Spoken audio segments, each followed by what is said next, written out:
The month of May has been an absolute nightmare for the Pittsburgh Pirates as they lose yet another series to the Colorado Rockies and have only one win to their credit so far in the month of May. We'll get into what's going wrong and what's going right here on the Locked On Pirates podcast. You are Locked On Pirates, your daily Pittsburgh Pirates podcast. Part of the Locked On Podcast Network, your team every day.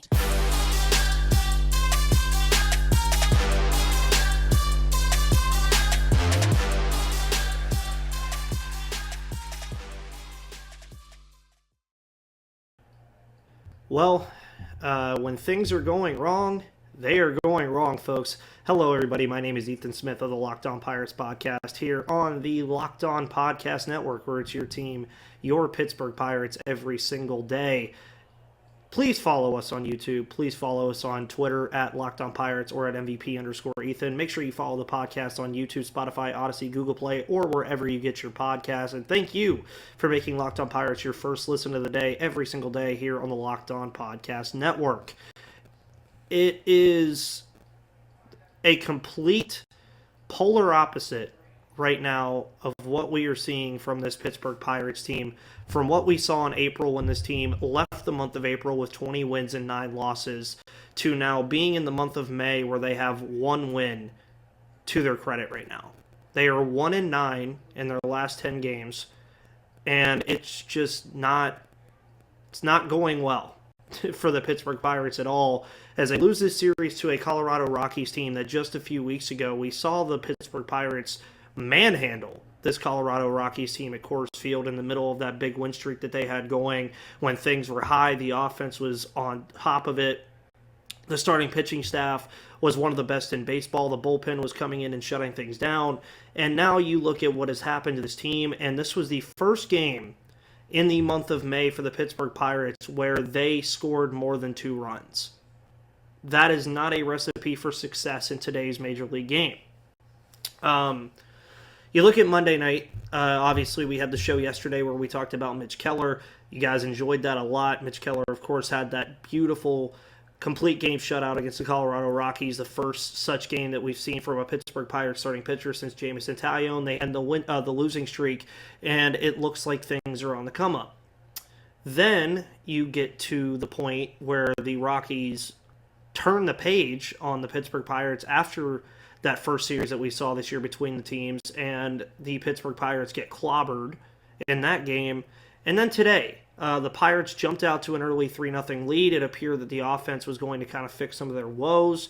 They get to those 3 runs, and they just never materialized anything else. And I think the most infuriating part of all this was seeing the team get bases loaded with nobody out and walking out of the bottom of the 6th inning with no runs.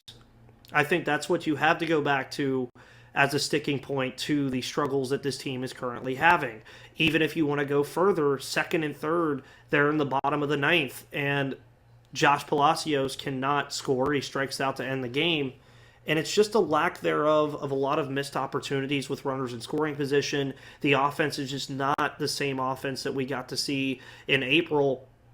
And a lot of it is getting into these pitchers' counts. You've seen batters fall behind for Pittsburgh over the past week and a half or so, where they're falling into 0-1 counts or 1-2 counts or 0-2 counts and swinging at things outside of the strike zone because they have no choice but to chase to survive in the at-bat. In April, we weren't seeing that. We were seeing them take their pitches that were outside of the zone, but we were also seeing them pick their spots wisely and attack opposing pitchers very quickly in these games. You're not seeing that here with this Pittsburgh Pirates team that we're currently seeing in the month of May. They're falling behind in counts. They're striking out a lot more often. They're not scoring runners in scoring position like they were doing early on in the season, and they've been one of the worst offenses, if not the worst offense in Major League Baseball since we turned to the month of May. It just hasn't been good. The pitching has also kind of come back down to earth just a tad. It's still been very good for the most part. You saw Mitch Keller have a good game in the opener of this series. You saw Rich Hill have a relatively good outing in this game. And even Luis Ortiz did mostly okay for his 2023 debut. But at the end of the day, when the Pirates are not giving any offensive support whatsoever, these pitchers don't do. Keller, of course, put the team on his back on Monday night, but he can't do that every single start. Maybe he can. He's been that good, but that's not something that you want your pitchers to expect to have to do game in and game out just to win baseball games. I mean, the fact that you have not put up more than 2 runs until today is just disgraceful. It's not something that we saw in the month of April. And yes, I'm one of those people where I still turn and say, hey, they're 21-17. If they were 21 if we went into the season and the Pirates were 21-17 to this point that we're at right now, without this losing streak, without how everything's happened, if they were just kind of like a consistent team around that 500 level, this conversation would be completely different. But you were 20-9 to open the season. You were in first place by a country mile for a minute in the NL Central. While other NL Central teams were losing, you were also losing, so you were maintaining your lead. But now that gap has obviously shifted. You don't look as good as you did not even a week and a half, 2 weeks ago. And how do you fix it? I mean, it's just one of those things where in the players' minds right now, they probably don't know how to fix it. By the way, the loss today was credited to Robert Stevenson, and the win was credited to Brad Hand, while Johnson got his 6th save of the year, which I believe he's 6 for 6 on saves for the Colorado Rockies.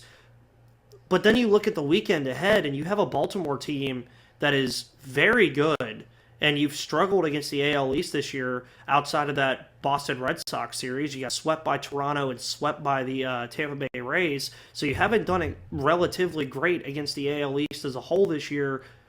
The Pirates have to get out of this somehow, and truthfully, it's a lot easier than what I'll talk about throughout the rest of the show on things they need to fix. It's a lot easier said than done, folks, and I think we know that. It's one of those things that we're just going to have to eventually hope that they can do, but we'll just have to wait and see. We're going to talk about what's been going wrong a little bit more in the next segment of today's show, as well as some things that have been going right for the remainder of the show that the Pirates can use as stepping stones to get out of this rut. But here's a message from our lovely people at So Rare.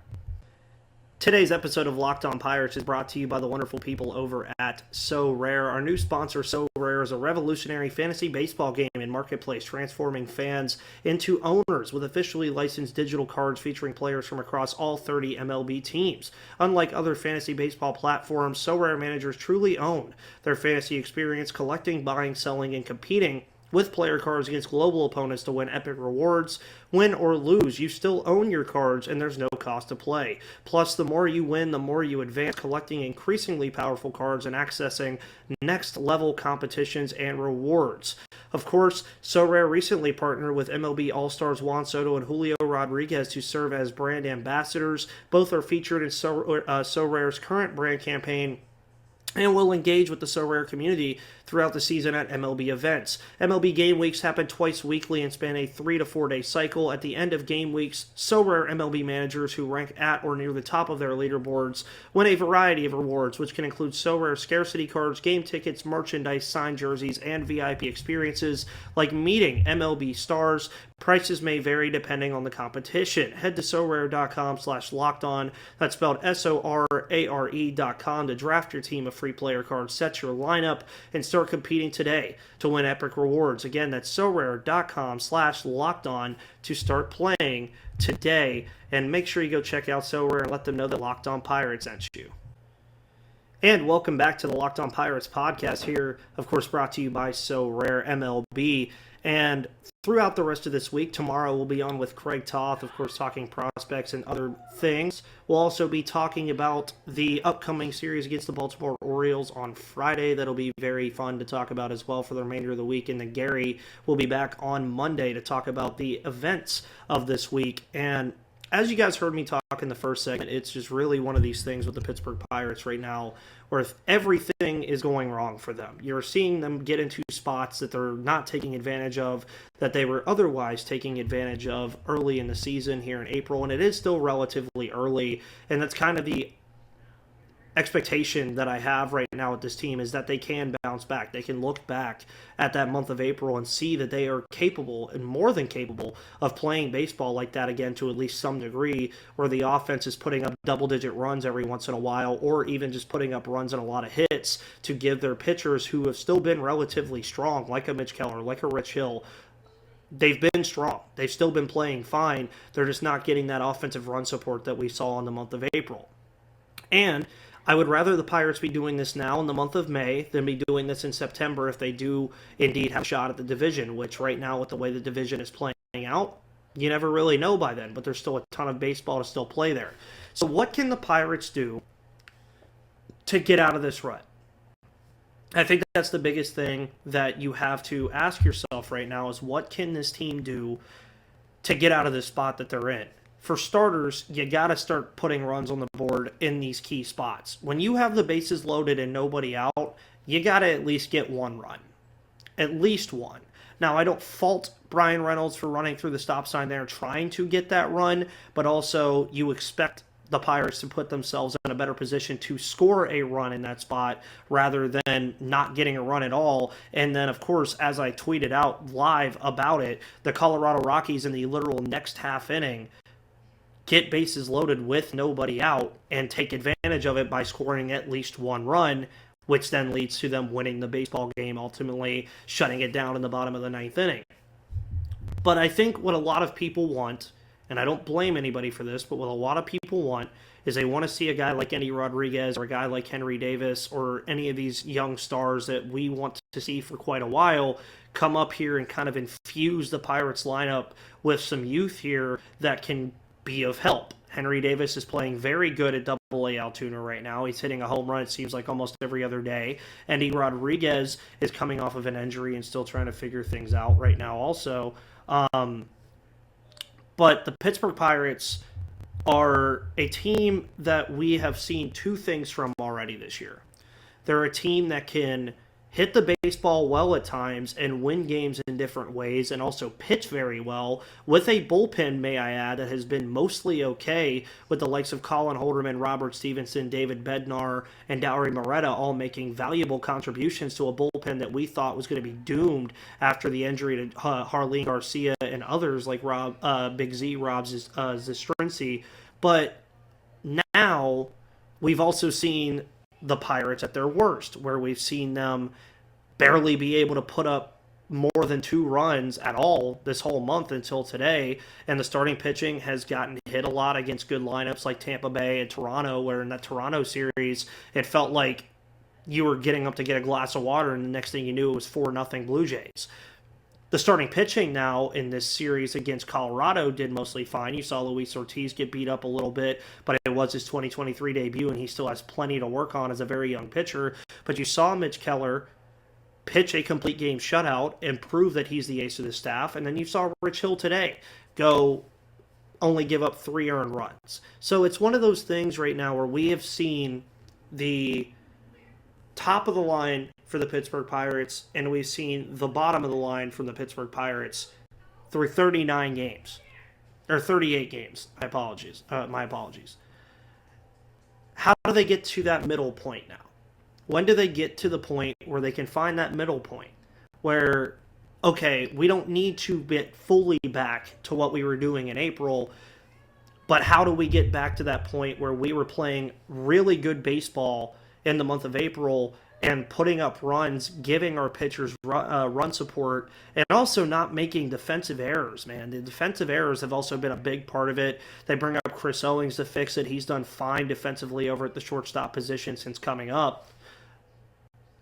I really just think a lot of it is just play loose.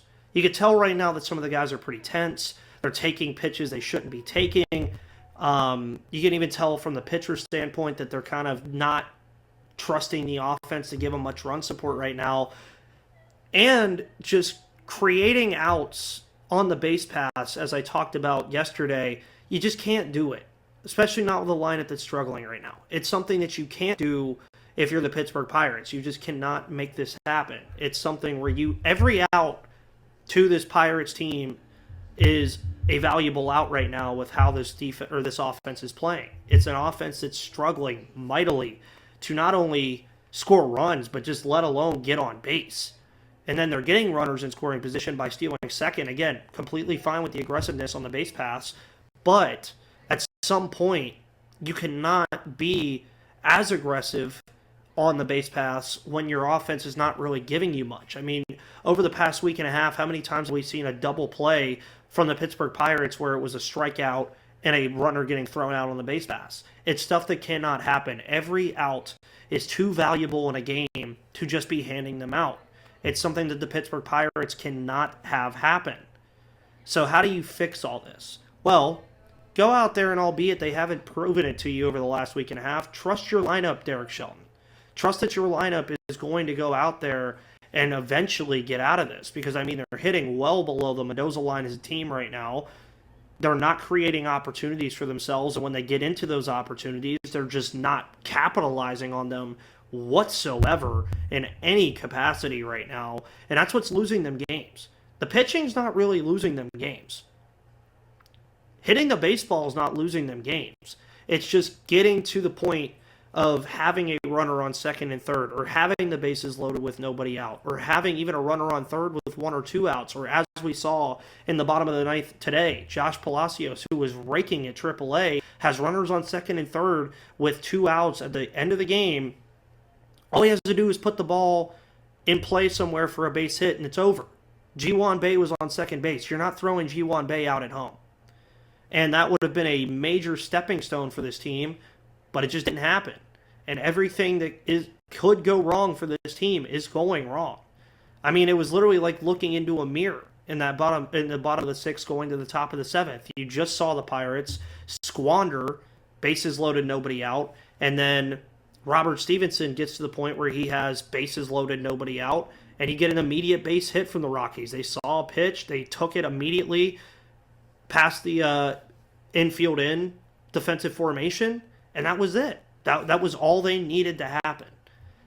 And it's infuriating. It really is. But when you go to what this team is doing right, they are getting on base still. That has not been that big of an issue. They're getting on base.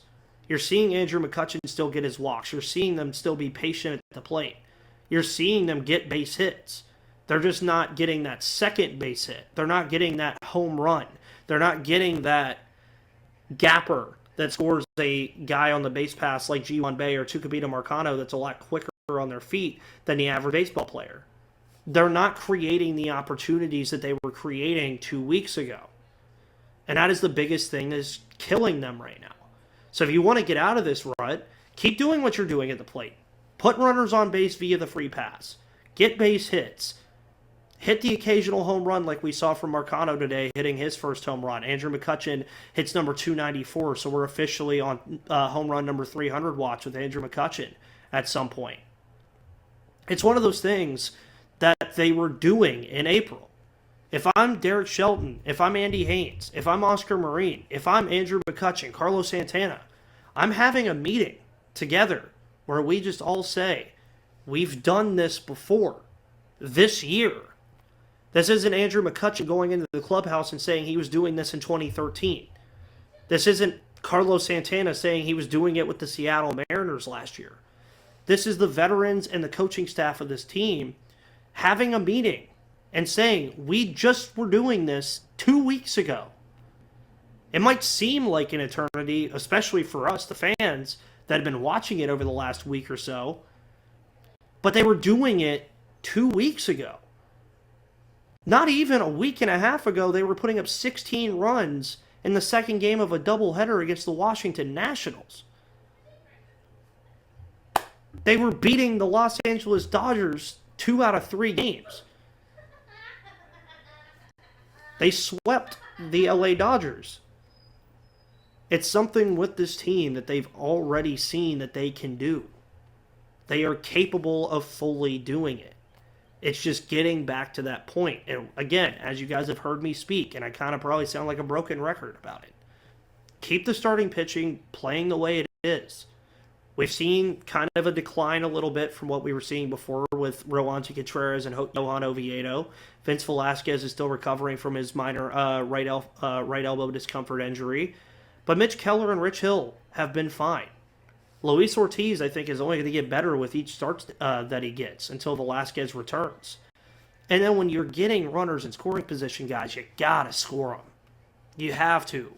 Every out, every run, every appearance is precious for this Pittsburgh Pirates team right now. And they cannot take them for granted. Going into this Orioles series, you're going into Baltimore. You're playing a very tough Baltimore Orioles team. But you got to go into this series and say, we got to fix this at some point. Because you've tailspinned this whole month of May. That lead that you had in the NL Central is probably gone by the next time you play a game on Friday. You don't have that to go back to anymore. But it's also very early in the season. And the Pittsburgh Pirates have time to fix this. It is still May. And there's still 4 games over 500. There's still a plus 500 baseball team. They have time to fix this. Keep pitching. Let Mitch Keller be Mitch Keller. Let the pitching staff be the pitching staff. Get the bullpen out there in that order that you like with Robert Stevenson, Colin Holderman, Dwayne Underwood Jr., and David Bednar. Get it out there. Have leads late in games where you can let your bullpen be your bullpen. The bullpen that we've seen that can be a top 10 bullpen statistically in all of baseball. Get back to your comfort zone. That's what the Pittsburgh Pirates need to do right now to get out of this rut. Get back in your comfort zone. The Pittsburgh Pirates, of course, will be taking on the Baltimore Orioles this week, and we'll be talking about all that on Friday. Tomorrow we'll have Craig on for Craig Talk Thursdays, talking about some prospect stuff as well as the frustrations that we've seen from the Pittsburgh Pirates, and it will let Craig give his thoughts on how he thinks the Pirates can get out of this rut. My name is Ethan Smith, your host of the Locked On Pirates podcast here on the Locked On Podcast Network, where it's your team, your Pittsburgh Pirates, every single day. Make sure you go check out Locked On Steelers with Christopher Carter and Locked On Penguins with Hunter Hodes, as well as Locked On Pitt Panthers with Nick Farbaugh. Check out the rest of the Locked On MLB podcast, as well as the Locked On MLB podcast, the Locked On NFL podcast, Locked On NHL podcast, the whole Locked On Podcast Network, where it's your team, your Pittsburgh Pirates every single day. My name is Ethan Smith. Follow me on Twitter at MVP_Ethan or at Locked On Pirates. Have a wonderful rest of your Wednesday evening, and I will see you on the flip side.